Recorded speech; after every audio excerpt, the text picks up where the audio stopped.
A subdelegada do Goberno na Coruña, Pilar López Riobó, tivo tempo tamén de achegarse ata a parcela de Fontán, onde se construe a nova comisaría da Policía Nacional, e ver in situ as obras. Segundo ela, os traballos marchan a bo ritmo, polo que poderían estarse rematados a mediados do ano que ven. Acaban de decirnos que vamos en plazo, a pesar da pandemia, estamos en plazo e pensamos que a finales do primeiro semestre do ano que ven estará terminada.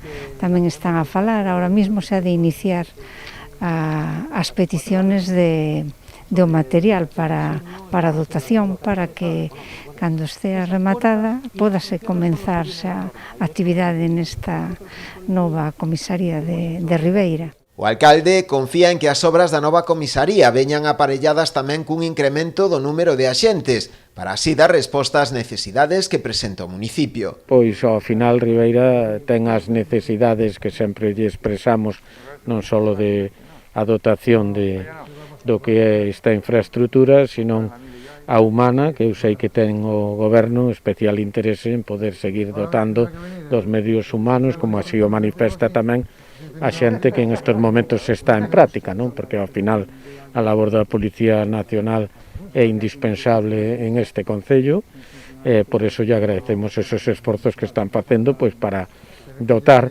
de solucións ás carencias que se podían ter en todos os eidos humanos ou materiais en este caso. O custe da nova comisaría ascende a máis de 2,5 millóns de euros. O proxecto contempla un edificio cun soto e 2 andares. O inmoble incluirá unha galería de tiro e contará con todos os servizos necesarios para o desenvolvemento da actividade policial, incluindo unha oficina da Unidade de Atención á Familia e a Muller.